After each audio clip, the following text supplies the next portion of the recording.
The Formula One World Championship is brought to you on Eurosport by Ford, Formula One's most successful team. In association with Champion, Pioneer, Hitachi, Elf Petrol World Champion, and Goodyear. Hello and welcome to Eurosport's coverage of the 1993 Formula One Grand Prix season. We're riding with Jean Alesi during the first qualifying session for Sunday's Canadian Grand Prix. And it's the 25th Canadian Grand Prix and the 15th held here at the circuit Gilles Villeneuve at Ile-Notre-Dame.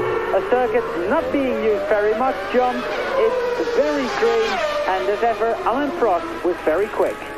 Indeed, thank you, Alain Prost.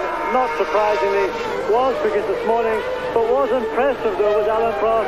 Managed to get under the pole time from 1992, that was Ayrton Senna's time.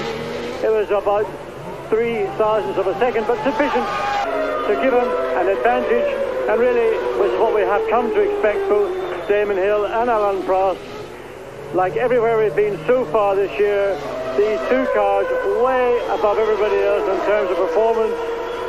But currently quickest man on the circuit is the man who you joined us with some minutes or so ago, that is Jean Alesi. Alesi 1 minute 22.027. And that is not an improvement yet on this morning's time, but Jean Alesi very anxious to get a time in, as I think all 26 drivers should be very anxious, because although the sun came out, the day started with rain this morning, very heavy rain, then it cleared up, but now, John, the skies are very grey yet again.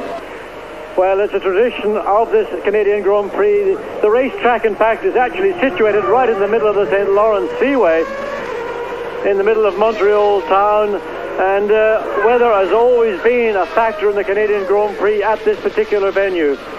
And that early morning rain, it was early, in fact it was about 5 o'clock in the morning here, but when the on-time session began at 9:30, the circuit itself was still very wet, and it really was about 30 minutes before anybody, and that anybody, as usual, was Jean Alesi, decided to take the initiative and come in, put on slick tyres and go out. Well, we see Damon Hill already 9/10ths of a second faster just before he comes across the start-finish line. And Damon Hill will now have the provisional pole, 1 minute 20.890, and we expect it to be a lot quicker than this. And that is on his third flying lap. Alain Prost, as John said, was the fastest man this morning, Damon Hill second, then Jean Alesi and Michael Schumacher. Riccardo Patrese was 5th fastest, and in 6th position was Ayrton Senna, and Ayrton Senna stopped out on the circuit, his car got brought back, and then a lot of team managers were very angry, John. Indeed they were. The reason for Ayrton Senna's stoppage was the Ford's engine's electronic control box, so the engine just stopped working, and of course the car, I believe, also may have been stuck in gear. Now that wasn't a big problem. The problem was the car was stopped in the part of the circuit that was considered unsafe for the other competitors. Just at this point, in fact, coming out of what they called the East Hairpin. So the organisers stuck the red flag out, stopped the session, and of course that allowed McLaren to get the car back into the pits. Now what took place after that was consternation, apoplexy. Everybody went mad, and there is now a revision to the supplementary regulations, and that says for the rest of the weekend it has been decided that if any session a red flag is to be shown, the offending vehicle will be removed from a place of danger, but it will not be returned to the pits. But McLaren got the advantage. Good luck. Damon Hill just gone faster yet again on his 4th flying lap. He now done a 1:19.992, and for the first time in this official first qualifying session, a driver has broken the 80-second barrier, and it was Damon Hill. But we are now watching the man who is chasing his 27th career pole position, a man who did not win the Monaco Grand Prix because of a stop-and-go penalty, and of course because he sold the engine twice, but trying to win his 48th Formula One race, Alain Prost. Well, Prost was sublime this morning. It was just another repetition. We see Christian Fittipaldi now running away from his spun and stalled Minardi. And in fact, it was that part of the circuit this morning that we saw Fittipaldi's teammate Barbazza stop his car. He had a traction control device failure, which ended up with a car with a rear wheel which refused to rotate. But in the meantime, back to Alain Prost, and he really was outstanding this morning. You can just watch him on the circuit. He looks ever so slow until you see the time on our Tag Heuer Olivetti computer here in the commentary position. And well, that is the mark of Alain Prost. And coming now through onto the fastest part of the circuit, and it was here this morning. In fact, the Damon Hill was quickest, 190.38 miles an hour before he throws out the anchors and goes down to third gear. Now, it was interesting, Alain, that in the program that was provided by the organisers, Alain Prost did a lap of the circuit. He was going through that sequence in fifth gear. Now, I think Alain might be thinking of the corner as it was at the time he retired. And there we see Fittipaldi quickly getting his hand up. The engine stalled. He gets out, probably in and around the requisite 5 seconds. And, well, that's the end of his qualifying for this afternoon. And bearing in mind the uncertainty of weather, that's a big, big problem for both Minardi and Christian Fittipaldi. Christian Fittipaldi, who was 9th fastest this morning, and a lot of people think that Christian Fittipaldi and the Minardi team could well pick up some points here. Well, Alain Prost is being held up by one of the two Scuderia Italia Lola Ferraris. Well, also Fittipaldi's car, of course, was in a bad part of the circuit, and that affected Alain Prost's lap as well. And really, Prost is now just backed off, and he may decide to slowly pick up the pace again and have another go. Well, Prost has completed 3 laps. By the time he finishes this lap, it will be 4 on this set of tyres, and he has not really set a time as yet. Now, we see the best laps being set on your 5th lap. That's what Damon Hill did. In fact, Alesi's best lap was done on his 7th lap. So Prost certainly has got a couple more good laps in this first set of tyres. Well, he's moved up to 2nd fastest now, still quite a long way away from Damon Hill. But let's watch what Alain Prost can do on this lap, while Christian Fittipaldi is running back, of course anxious to get into Fabrizio Bavazza's car, I suppose, John. That's his only option, I think, for the rest of this afternoon. And there we see for the first time Ayrton Senna in his morning session. Well, this is back with Alain Prost, and one of the two Scuderia Italia Ferraris, and Alain's hand out of the cockpit. He wasn't saying "G'day," he was saying "Get out of my way." Interesting there, Ayrton Senna being followed by JJ Leto. Leto, who was 16th fastest this morning, but was more happy than after Monaco. Well, I think the Sauber team boss, Peter Sauber, was somewhat unimpressed with the antics of his 2 young chargers, and said a few days ago that he thought that drivers should drive for the interest of the team more than they should drive for their own self-interest. And you may remember 3 weekends ago in Monaco where Wendlinger and JJ collided in the Lowe's Hotel, and your teammate is often your biggest competitor. And Alain Prost now on pole, and significantly quicker than Ayrton Senna's pole time from last year, 1 minute 19.373. And Alain, I think we're going to see a time somewhere in the 1 minute 18, and it could come very, very quickly indeed. John, what we've got to remember is that that time from Ayrton Senna was set last year during the first session here in Canada. But still, a very good effort by Alain Prost. A 1:19.373. And what can Ayrton Senna do on a circuit that is basically a high downforce circuit? Well, I think Senna and McLaren lost probably almost half the morning session due to that stoppage, and then getting the car back and rectifying the problem. Well, there's the answer, 1 minute 21.797, which is 3rd quickest, but it's some 2.4 seconds slower than Alain Prost.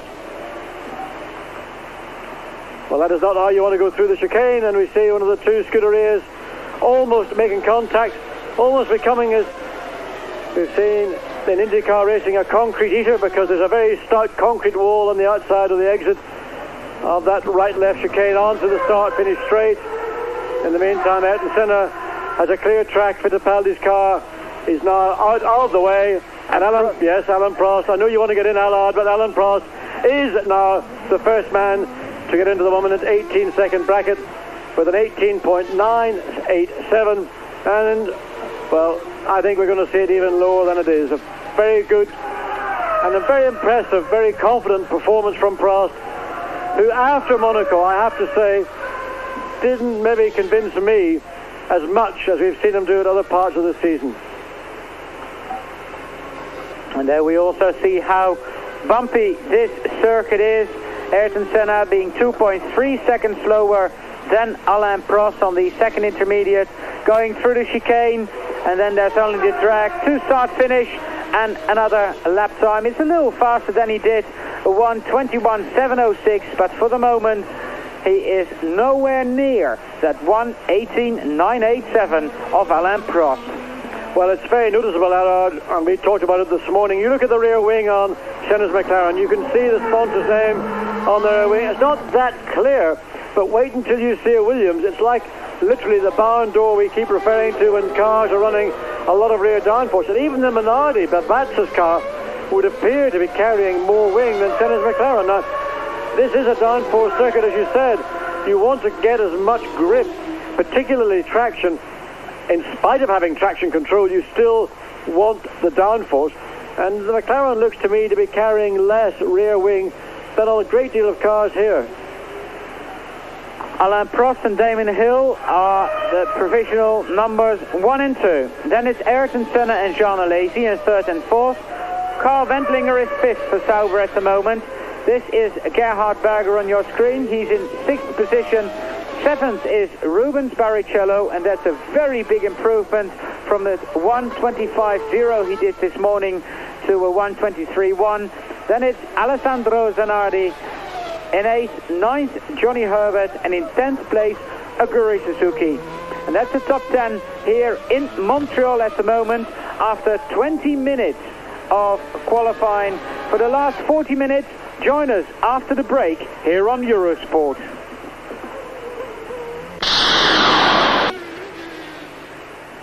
Back here at the circuit, Gilles Villeneuve back on Eurosport for the first official qualifying session for Sunday's Canadian Grand Prix.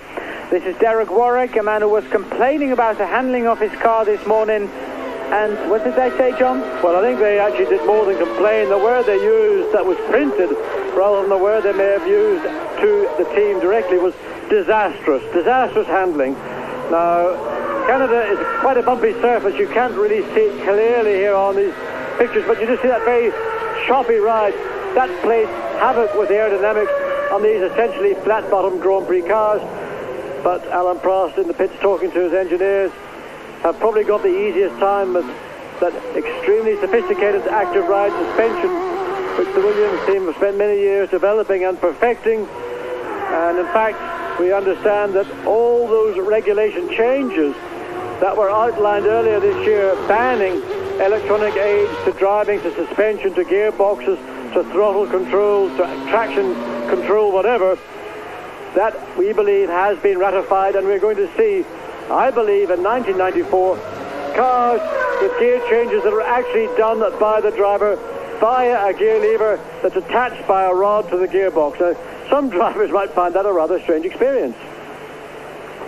Alain Prost has done 6 laps out of his quota for this afternoon, which of course is 12, and he is on the provisional pole. Then it's Damon Hill, Ayrton Senna, Jean Alesi and Karl Wendlinger completing the top 5, while Derek Warwick's teammate Aguri Suzuki is currently in 12th position, and Warwick hasn't really got a time as yet. Michael Schumacher, who qualified 5th here last year in the Benetton. This morning he was 4th fastest on the 1:21.862, and he's got to go a little quicker than that to get 3rd place.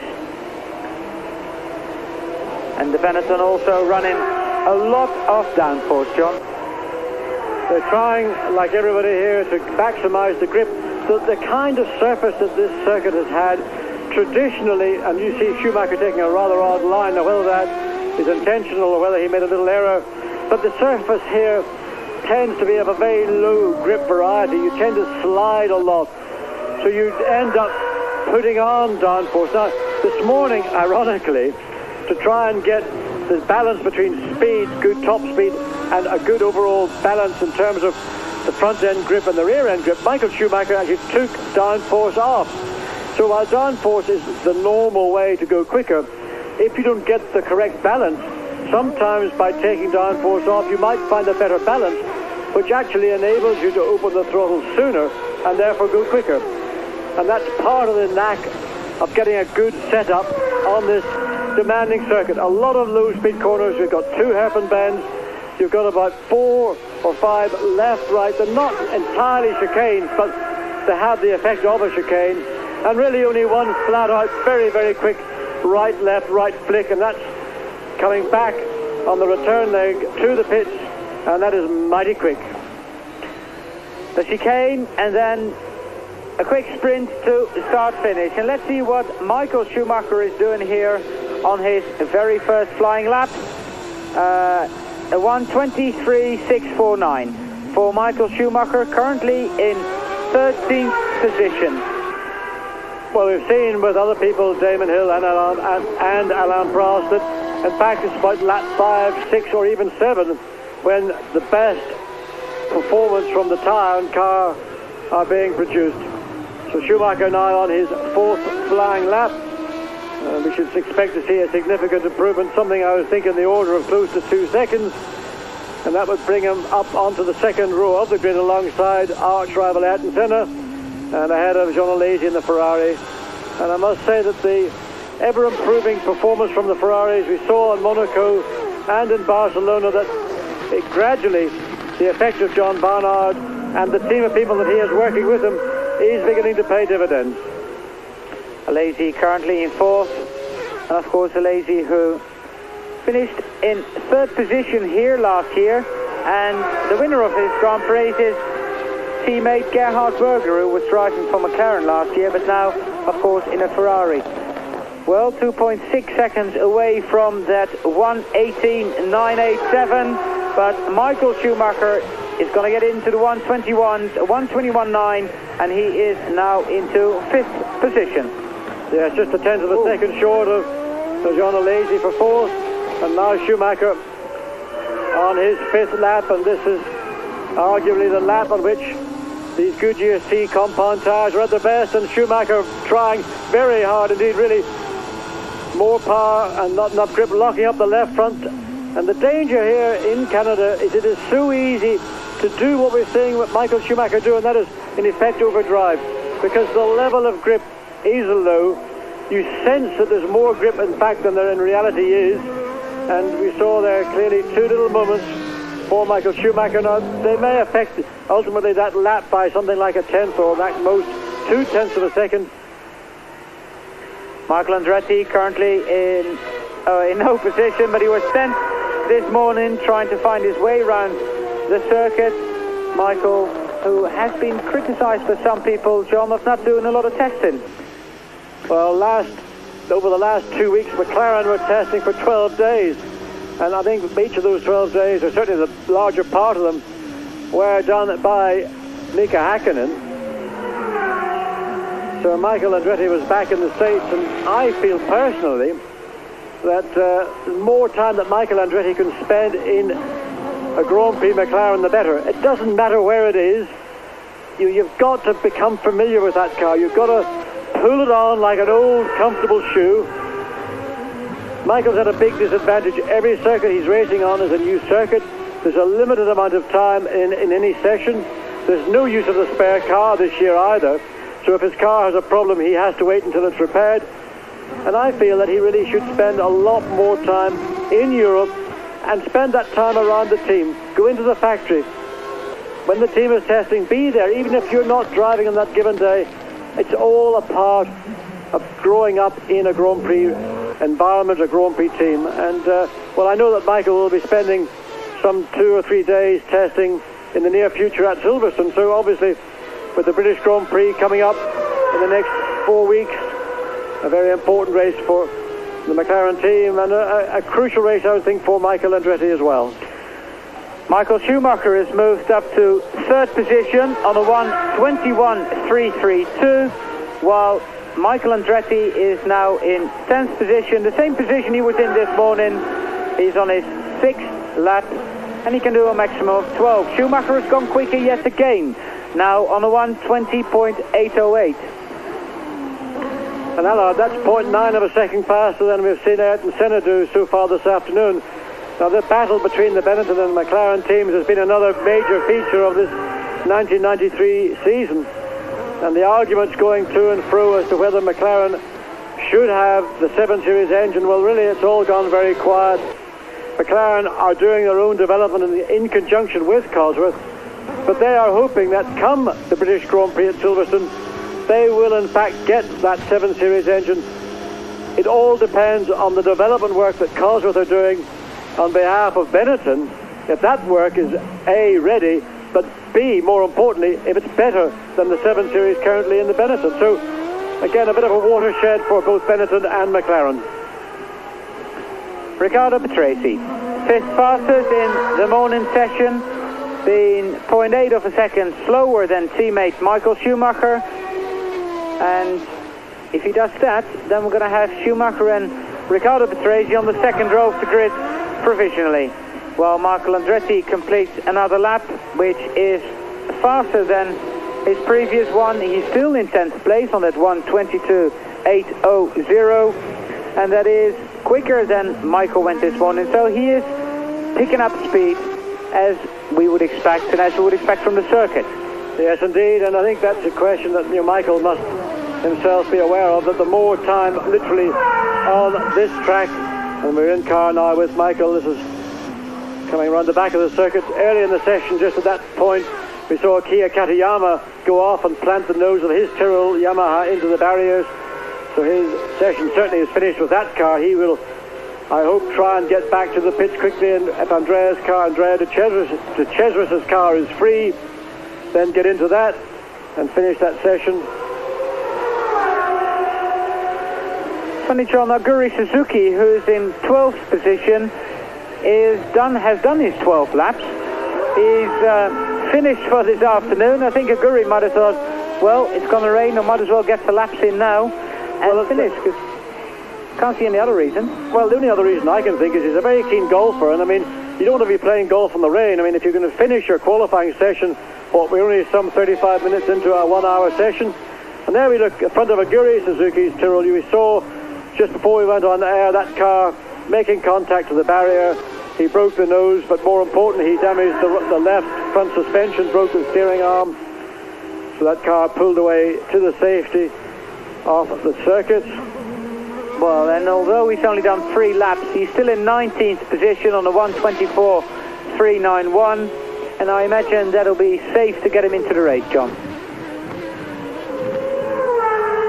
It's a little bit close to the bubble, but I suspect that he may get away with it this afternoon.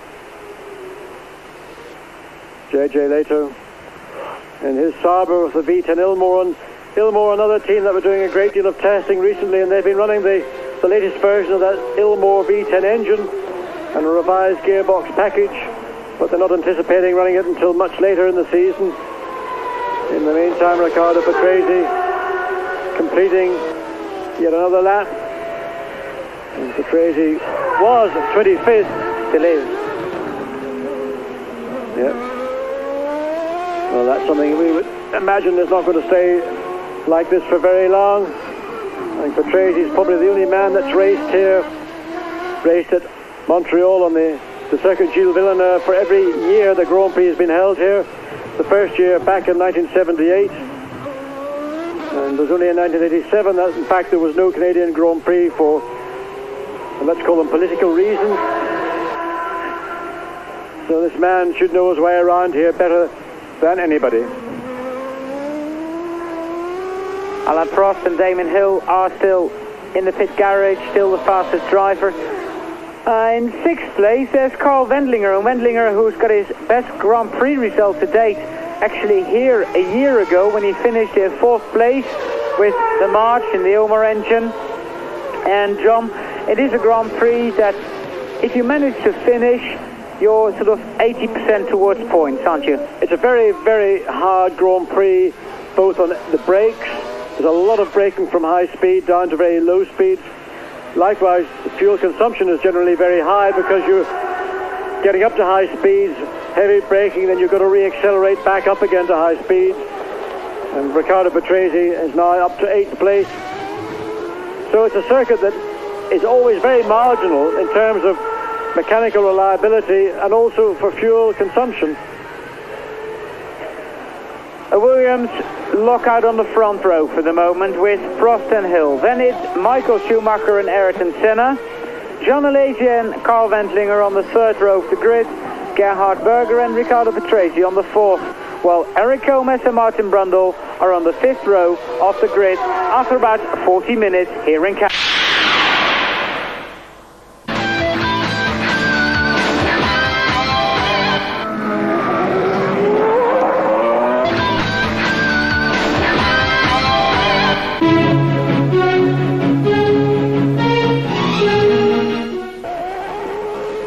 Welcome back here on Eurosport. Welcome back from Canada. This is JJ Leto, who's just gone up to 9th place on the grid, John, and trying to use every inch of the road. And a little bit of the real estate as well. We've seen JJ really, on the ragged edge all around this circuit. And we were just talking amongst ourselves, well, Rubens Barrichello in problems on the second set of tyres, pulling off the circuit.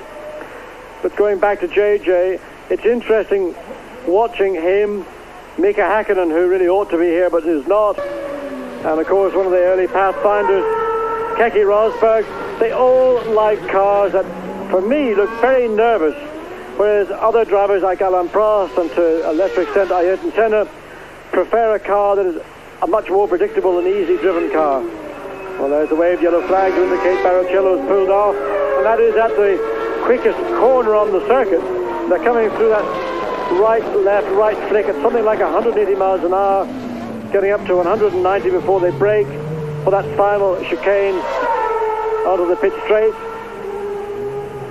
And Patrese now coming on to the weighbridge, and if you go past that and fail to be weighed, that is very, very serious indeed. Well, Barrichello's car being pushed now to safety. But a disappointment for Barrichello because in this morning's session both he and Thierry Boutsen had a major, major brake problem. And that's an unusual problem these days to have. Formula One brakes are pretty much bulletproof, but both drivers had the same problem, so they changed calipers, and the problem appears to have been in the sealing of the calipers. So the change certainly brought about an improvement in speed. But Barrichello back now in 15th place, and teammate Thierry Boutsen all the way down in 23rd. Boutsen's only done 5 laps. But Barrichello now out, having completed 9 laps. Well, we are watching Michele Alboreto. Well, John, could it be his last year in Formula One? He's a survivor, Allard, and really it will depend very much on what the Scuderia Italia team choose to do. And it's very sad, but the move that they hoped would give them more success to Lola has not materialized, and there is a lot of work going on to try and come up with a more competitive chassis package. We know that the Ferrari engine may not be the most ideal engine to put into a Grand Prix chassis, but Ferrari are doing a reasonable job with it, and Scuderia are looking for something in the order of about 3 seconds just to bring up to parity with Ferrari. And Michele Alboreto, of course, the winner of 5 Grand Prix. And there is Martin Brundle. Brundle, who is very relaxed. I must say, when you talk to him on and off the circuit, I've never seen him so talkative, actually. Well, I think that for some reason Canada is one of those races that tends to, I don't know why it should relax Grand Prix drivers more than other Grand Prix, but it's got a very relaxed or casual air about it. And even here on Friday afternoon, when you would expect drivers to be fairly intense and focused on what they're about to do, They're wandering around and really taking it very much as they would take a test session. Maybe just the air in the middle of the St. Lawrence Seaway is that invigorating.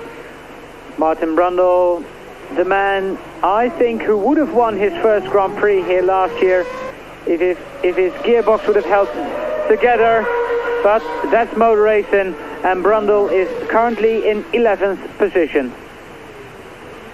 Of course, Martin Brundle and Mark Blundell have got the RS5 Renault engine, and it's pretty clear that the relative performances lie in the chassis and the aerodynamics. But as of the end of this year, it will be interesting to see how Williams' team readdress designing a car with conventional, by that we mean conventional coil springs and conventional hydraulic shock absorbers, as opposed to the active ride that they've been enjoying so successfully for the past 2 seasons. And maybe the gap between Ligier and Williams will narrow, but I have to say people like Adrian Newey and Patrick Head, who lead the design team at Williams on the aerodynamic side, are certainly well ahead of most of the opposition.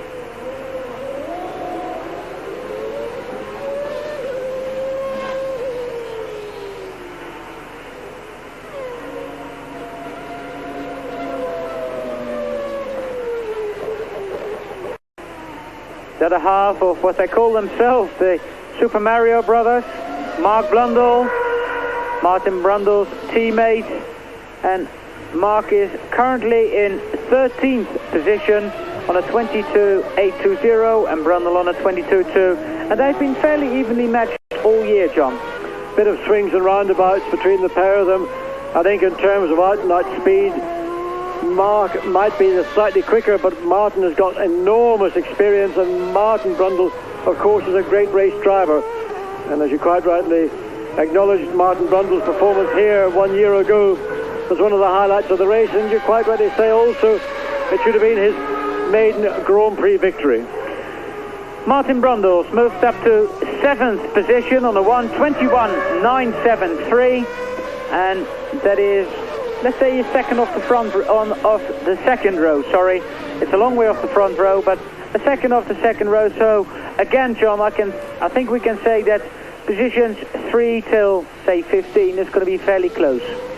Well, one has to assume that Alain Prost and Damon Hill, who we're now with, have got the front row lockout, and of course, assuming that everything remains normal, and certainly the longer range forecast for Saturday, but more importantly for Sunday, is for fine and fair weather. Now, they certainly got it wrong for today, because today we're meant to have more or less unbroken sunshine, 23, 24 degrees Celsius. So one has to wait and see what comes on Sunday morning. But in reality, for Alain Prost and Damon Hill, this ought to be a canter. And the only worry that they may have is that if they do get pushed in the early part of the race, is that fuel is something that they will have to consider. It's not a major worry, but they will have to consider it. And the air-fuel mixture, of course, is adjustable from the cockpit. And it's quite common in the course of a Grand Prix that a driver will be advised from the pits by the engineers to either lean the engine off, in other words, give it less fuel and more air, or if they've got spare fuel, richen it back up again. Drivers like them running fairly rich because that means more horsepower, and also the drivability is generally a lot easier as well. But in honesty, at the minute, it looks to me like Alain Prost and Damon Hill are really going to have this very much to themselves on Sunday afternoon. Moving up to 6th place is Martin Brundle on that 1:21.815. Now Martin, who qualified 7th here last year, now into 6th. He's got 2 laps left, and we follow Damon Hill with the camera. But it would be interesting to see what Martin Brundle is doing. He's on hot tires, he's ready to go and try and beat that 1:21.001. Well, I think what we're seeing from Martin Brundle is, if you like, a reflection on last year. His confidence was very high last year. His morale is high, and this is an interesting rearward view from the back of the Williams. Those are the 2 side-mounted cameras who are trying to get the binocular view. The rear wheels, in fact, are in line. That's just the difference in alignment from the camera. But it's the first time we've had the two cameras facing rearward. As we see Damon Hill exiting the east hairpin. That's the furthest part of the circuit from the start-finish line. And then it's flat out through this right, left, right. And that is, I tell you, a real, well, a very demanding, challenging part of the circuit. And in fact, I'm not sure Damon almost letting the back end of the car get away. Really watching, I think, Thierry Boutsen's Jordan more than paying attention to where he was on the track. 1 minute 19.8, a small improvement for Damon. And I think that improvement might have been marginally more had Thierry Boutsen not been in the way. Well, Boutsen certainly holding up Damon Hill.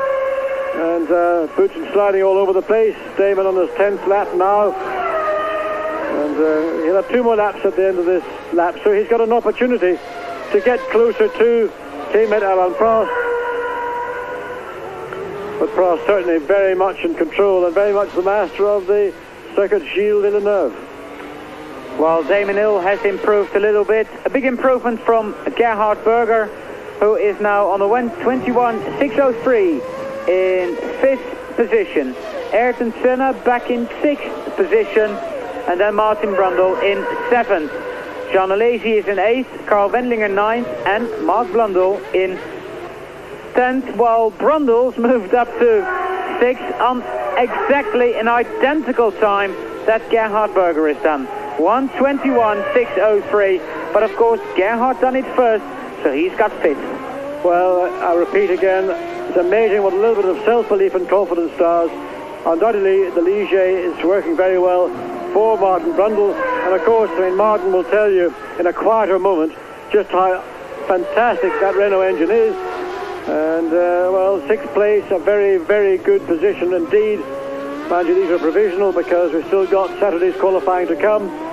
But what a nice way to go into Saturday's qualifying, being in the 3rd row of the grid alongside the factory Ferrari and behind the 2 Benettons, ahead of the first of the 2 McLarens.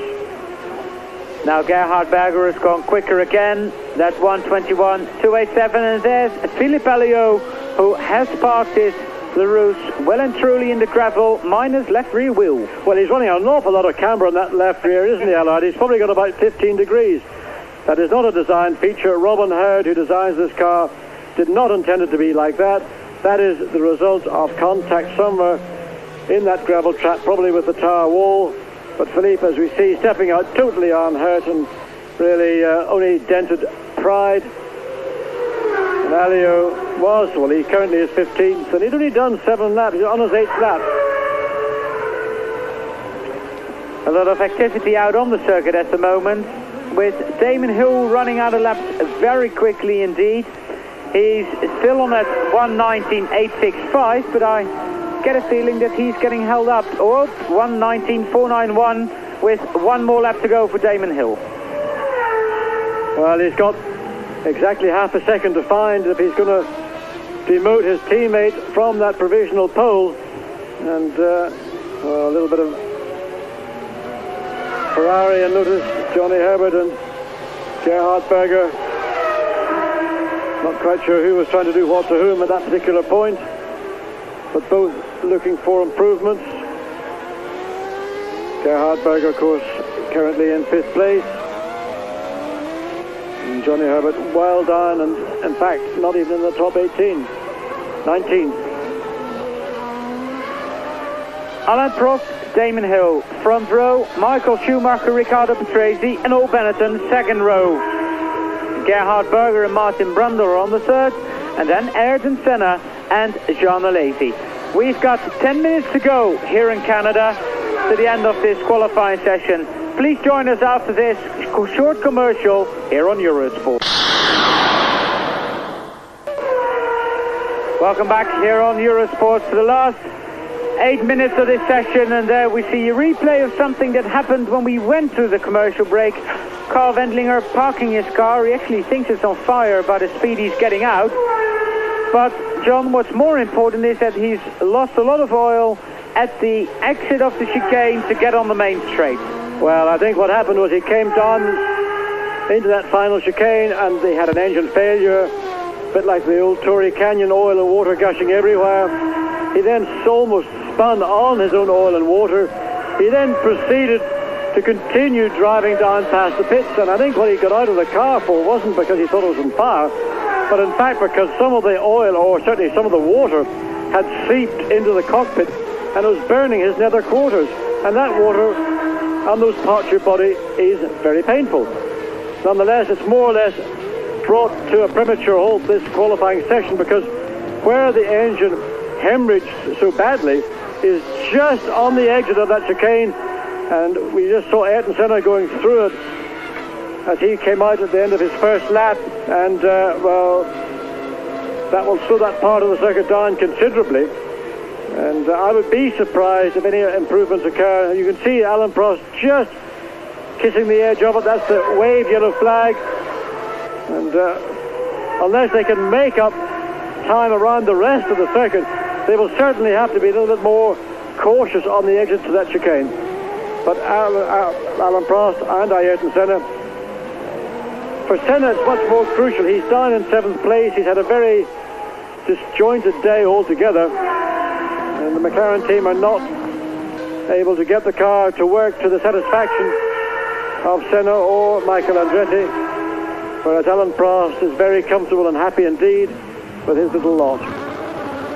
Alain Prost will be on the provisional pole position after this session with 5 minutes to go, and in second place we will have Damon Hill, because whatever happens, I can't see anybody getting into the 118s or the 119s for that matter. Michael Schumacher is third, Riccardo Patrese is fourth, so the top four are yellow and blue this time, John. Yes, unusual grids, and well, I have said before that this Canadian Grand Prix can in many ways be an indicator as to what we may see in the what I would call second part of the European season. When we return to Europe after this, it's back to France, to Manicourt, and really you come to the heart of the Grand Prix season. And Senna being very careful, you know, exiting out of that chicane, and Michael Andretti directly behind him. Now Senna pushing hard. He's on his 10th lap. He's got 2 after this lap, and he will try and do the best he can. Riccardo Patrese improving. 4th place, 20.948. 10th of a second slower than teammate Schumacher. Now we've seen back in Imola, Michael Schumacher and Riccardo Patrese being fairly close. And we thought Riccardo Patrese was the man who was picking up the pace. There was some difference of opinion to that in the Benetton team. They thought maybe that Michael Schumacher might have been getting a little bit lost, but certainly Patrese justifying his position right now in the Benetton team and backing up his teammate Schumacher the best way possible by locking out the second row of the grid. The man who's watching, Jean Alesi, number 27 Ferrari, is currently in 6th position. So we've got 2 Williams, 2 Benettons, then 2 Ferraris, and then a Ligier and a McLaren. That's a long time since the McLaren has been down in 8th, and Ayrton Senna should improve on that 1:21.706. Carl Wendlinger is in 9th, and Mark Blundell is in 10th position. But Jean Alesi, I hope the camera stays with Jean Alesi, because apart from being exciting when everything is fairly normal, to see how he copes with the oil and water that's on the exit of that chicane onto the start-finish straight will undoubtedly be entertaining. And this little man, there is no one I know who tries harder. Even when that Ferrari was diabolical, and certainly at the start of the year it was, we've unfortunately gone away from Alesi. Back to Michael Andretti, who's climbing all over the curbs and losing time as a consequence. And Michael Andretti 13th, teammate Ayrton Senna in 8th. And there's a second between them. Now that second's been there more or less the last couple of Grand Prix, John. So maybe the team is in trouble. Well, this car certainly is, I think, very, very fast, but it's quite critical to get the car to work. You know, it's one of some cars work in a larger window. It seems that the McLaren are trying to maintain good straight line speed and have the opportunity to overtake. At the same time, they're trying to minimize the downforce and get the balance. And one has to say they're not succeeding in either particularly well right now. Michael Andretti crossing the line for the 12th time. Now it's not going to be faster because it's not on my screen, or our screen I should say, and he is still in 13th position on that 1:22.751. And the session is coming to an end with 1 minute to go. Is Ayrton Senna going to go quicker? He's got one lap. Oh, he hasn't got any laps anymore. The computer is saying that the top 13 have all done their 12 laps. So Ayrton Senna is down in 8th position. We're riding with him. He's still hammering down, John, and just to see on the telemetry afterwards what this would have been. Yes, the teams were able to work out a theoretical lap time. Inevitably, it was always the best lap of the day, but we just ran out of time. And they're out of the East hairpin now, coming down through this right, left, right flick, and you can see the car, the amount of bouncing that the McLaren is being subjected to. Now, Senna ought to go straight into the pit lane. Yes, he does. His 12 laps are up, and he doesn't want to cross the start-finish line for a 13th time. Otherwise, his times for today would be disallowed, and that's an unsatisfactory day, I'm sure, for Ayrton Senna. It started off badly with that stoppage on the circuit. The luck changed when they were able to get the car brought back, but to the chagrin of everybody else in the pit lane, I think that moment was maybe seen as being a little bit of favoritism to McLaren, or let's say opportunism rather than favoritism. And there we have the top 8, and the flag is out to bring that session to an end. So we've got 2 Williams on the front row, then 2 Benettons, 2 Ferraris, a Ligier and a McLaren. That is the top 8 after Friday's 1-hour qualifying session here in Montreal. Of course, there's another hour tomorrow from 7 to 8 if you're on the continent, and 6 to 7 if you're in the UK, and see whether it will change, whether Ayrton Senna can move up, whether Alain Prost will be challenged for his 27th pole position of his career. Not qualified for the moment is Luca Badour. He is in 26th position, while Thierry Boutsen is the last of the qualifiers with the Cecil Jordan Hart. Thank you for watching Eurosport today.